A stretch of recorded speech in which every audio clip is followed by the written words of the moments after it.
But I'm really excited to. We have our first guest about to come on. Mike Goldberg, great guy, has his own show as well. So let's bring Mike on. Let's say hi to him. I know he's already here. Where are you, Mike?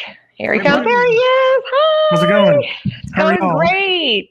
We're doing really well. Cool. Well, after I heard the last 5 minutes of Dan, and I've known Dan on the show. We've known each other for about 8 weeks now, and I don't know if I can top that. I know he's pretty good, right? all his goals. I feel like, man, I will say that I am waking up, Dan. I'm waking up every morning now, and I am swimming for. I'm probably doing about 1,500 to 2,000 yards a day, and wow, good for you. Yeah, so I used That's to be amazing. So setting goals is important, and having a vision for what's down the line is he's spot on to everything. Absolutely. You're talking about language. I love working out in the morning. I mean, how much better do you feel during the day by doing that? Right there with you guys. I finally got to get back to the gym. After 2 years off, I finally got to get back to the gym, and let me tell you, couldn't be happier. You're great to go to the gym. I'll just stay. I have a pool here, and I'll just do my thing here. Oh, same too. I've got a really lovely. Well, I live in Florida, so you kind of have to when you're in Florida, right? It's kind of a requirement, you know. But do you have the screen around your pool? Oh yeah. I got a beautiful tiki bar. I've got the whole bit. Oh yeah. Where's the anytime, dude. Come on, come to sunny Florida. Any of y'all are always welcome. We have a lovely guest bedroom. It's recorded. So it's recorded. So, Michael, I mean, I am dying to know too, because we didn't get to really dive into this the last time you were on the show. So tell us your career evolution real quick before we dive into your segment. My career evolution? Your career evolution. So after graduating from college, decided to go work for Marriott because, campus career programs really weren't that good back when I went. I'm not going to divulge the year that I graduated.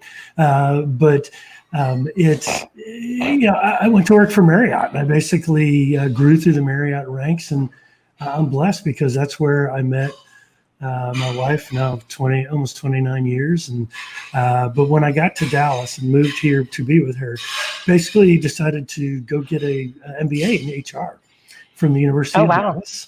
So I got that in about a little under 2 year period because I went straight through in the summer and all that, and grew through the ranks of HR. But really, back in 2001, I decided to go in business for myself and created my own recruiting agency, if you will. Did that for about 4 years, and then went back into corporate world, but went in as a recruiting leader and worked for $3 billion organizations over the last 15 years and helped turn their recruiting functions around. And so where I am today is I go in and help companies who are ready to kind of take off or who need turnarounds, a turnaround situation, and help them figure out how to identify and hire the right talent through recruitment marketing. I do some executive search, not too much. It's more on the consulting side.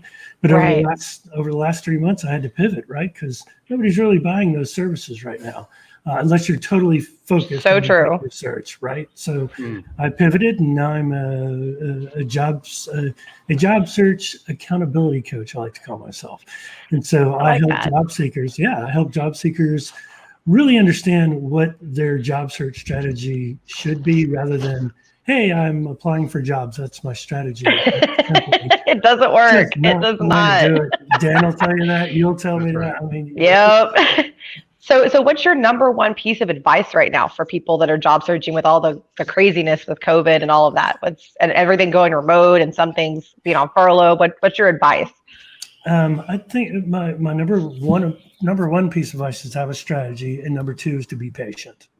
Right. A lot of people during these times, what they'll do is they'll end up taking the time or jump on the first thing that they see, right? Right. Fear that there's nothing that suits them, and it might not fit their values. It might not be a good cultural fit for them in the organization. Right. So, right. What's your thought Sorry. Sorry, I'm so sorry. What's your thought, Michael, on the idea that, people are certainly in a position now where they may not have the financial means, right? And so it's that position of, well, I want to be patient. I want to find the right fit, but at the same time, I need to make money. Right. And look, there are plenty of people, and it's easy to say Yeah, right. that you should be patient. But I think if you take the time to find the right opportunity first, instead of doing a shotgun approach to your job search, you'll find that you're able to find the position you want just as fast, as long as you have a plan and a strategy. It's true. And I will say too, you can always get temporary work, that type of thing in the meantime, while you're finding your permanent path. If you're IT, you could do contract gigs. There's always temp agencies, and people think temp agencies are just for like secretaries and things like that, but that's not right. You can be a temp, in anything. I've seen temporary managers hired. So Exactly. So do you offer temp services, Catherine, or do you focus? I do primarily direct hire, but I have in the past done, and actually it was specifically to fill maternity leave needs and things like that. So I have. Yeah. So I've filled those holes before, and you can absolutely find good work. There's great agencies out there that can help you out. Hey, Michael, I got to say, I agree with you. That I think the platforms out there have made it so easy for us to take that shotgun approach. Mm-hmm. Right. I mean, literally, like on LinkedIn and some of the, it's like one click apply is like is currency these days. Yeah. And they're making, and I'm sure you're having somebody on to talk more about the resumes, but they don't take the time. They think, oh, it's easy, just a one-click apply. I'll just send my standard resume, instead of tailoring their resume to the actual job posting. I think that's where mistakes are made as well in their planning. 100%. Talk about how important that is. Because here's in career transition myself, I can just share with you that it's frustrating to have to change resumes, or at least in my mind, it's frustrating that I have to like fully redo my resume for every job that I applied to. But two thoughts there. One, what's a strategy for not have to redo the whole resume? And then two, I think that you can have less of a shotgun approach and more of a kind of pinpointed. So you're actually doing less formatting on resumes when you're actually applying to jobs that are truly good fits for you. So you nailed it right there.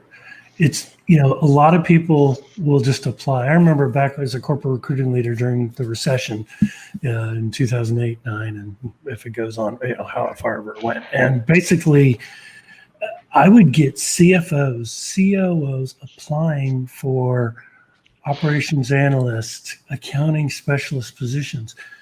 And and look, I get it. You need to bring money into for you and your family.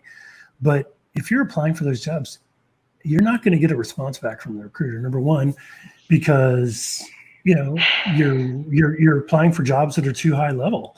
You already have that experience. So make sure that you're taking the time to really read through the job posting and pick out the keywords. And so when I say reformat their resume, they don't have to reformat their whole resume.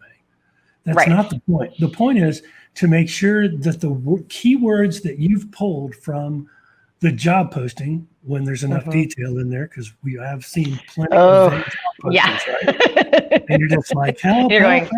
Yeah, what happened here? Right. So instead of having to redo your whole resume, as long as the basic concepts are there, like if I'm seeking, I'll use a human resources position. We know that a business partner. So a human resources business partner is the new hot buzzword for HR generalists, which means they can cover more than one specialty in the human resource arena. It could be recruiting, employee relations, benefits, compensation, you name it. And so if you've done the HR business partner piece, you want to have bullet points that have keywords from the job posting, but you don't have to change up the entire, you don't have to have like 1,000 different resumes. You're just changing up keywords in the resume. And in some of the research that I've done, the more you take the time to tailor your resume to the position you're applying for, the better your chances of getting contacted. But I think timing is also a very important piece of that application strategy. Think of it this way. Most people are applying for jobs when they see it. And if the job is generally more than 5 days old, the chances of your resume getting seen are slimmer than if you applied in the first couple of days. That's actually very, very true. And a lot of people do not know that. Yeah. Right. Yeah, it's that, or it's really funny because there's that window at the front that's really important, right? And then there's this weird window, like right at the end, right before they pull the ad, where all of a sudden they pay attention again, and you don't know. You don't know why. Well, they want to have backup. They want to have backup for their It's for their pipeline. Right. Yeah, but here's one thing that most people don't know. Here's the one thing people really hot tip coming in. Hot tip on the hotline coming up here on non-hotline time. But basically, recruiters look at positions. Generally, they'll look at candidates 25 people at a time, maybe 30, because their goal is to have 15 conversations to get that down to 3 to 5 top candidates to present to the hiring manager. Right. Once they have those 15 and there are 300 people applying for the job, what happens to the, what is that? Yeah, just sitting there floating around, 250 people left. Yeah. Thank you. That was never the strong point. So basically, no problem. Right. You have to, so timing is everything. So what I tell people to do is set up job alerts, set up Google alerts. Yes. That with keywords that pull from the applicant tracking system, otherwise known as the ATS, and on LinkedIn. I still think the algorithms are off on most ATSs. Oh gosh, yes. LinkedIn. I mean, I hate them. Yeah, they just don't work. So they don't. So I think, if you have a good strategy in terms of how you're going to apply, meaning you're targeting your positions, you're targeting the companies you want to work for, set alerts, Google alerts and job alerts for positions that you are truly qualified for. Don't apply just because you think you can do the job. You're you're wasting your time. You're not going to hear back from recruiters. Here's what I will tell you about that. I get applications all the time that, and I'm very good about, I put in bold at the top of the requirements, things that cannot be negotiated. Everything else, we can work with it. But if it's in bold, it has to be there. And it says must in capital letters. If you see something like that, pay attention to it. You don't have to meet every single job requirement. That's ridiculous. It's never going to happen, or very rarely. But if it's bolded, if it's emphasized, if they state it more than once, it's not an if. It's something that actually has to be that way. And I'm all for making a career evolution and making a creative jump, but you need to do that with a personal touch. That needs to be it. That's not a click and apply, right, Mike? That's a get in person and talk to you and show you who I am and that I can do the job and that it's worth training me. That you're never going to get anywhere trying to convince somebody with your resume of that.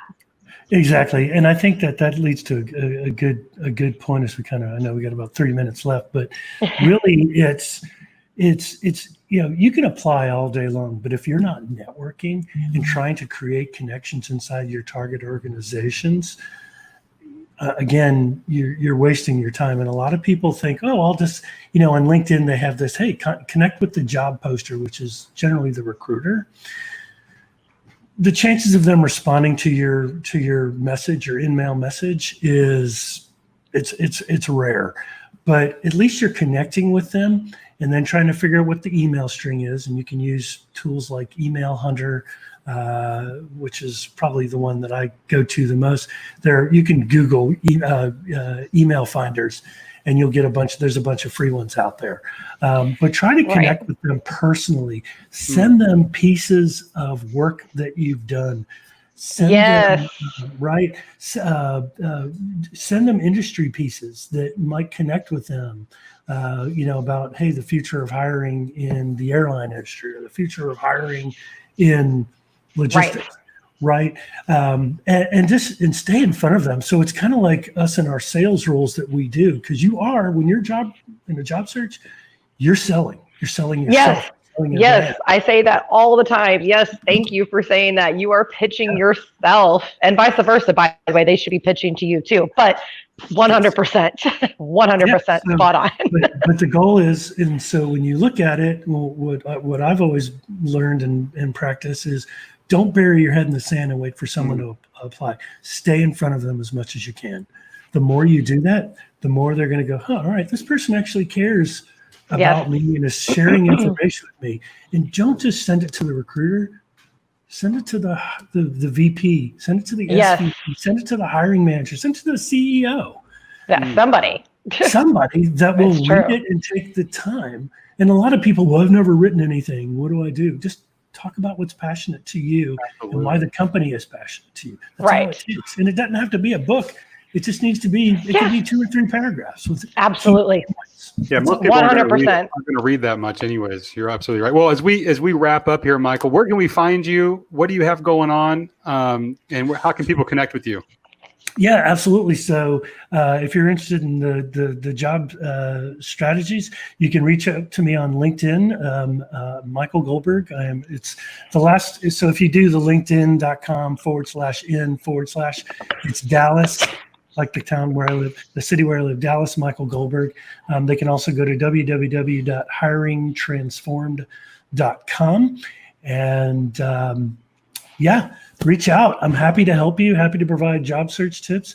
Join the hotline show on definitely. Every Thursday at 4 p.m. Central, 5 p.m. Eastern. And if you're a job seeker and you want to share your journey on Wednesdays at 1 o'clock Central Time, so including today, I need some more job seekers to step up to share their journeys and what they do. So if you're interested, just reach out to me, Michael at hiringtransform.com. All right, everybody, you heard that. Michael at hiringtransform.com. Definitely reach out to him. He's a great connection to have, very collaborative. Mike, thank you so much for coming on. Have a wonderful rest of the day, and best of luck. All right, good luck.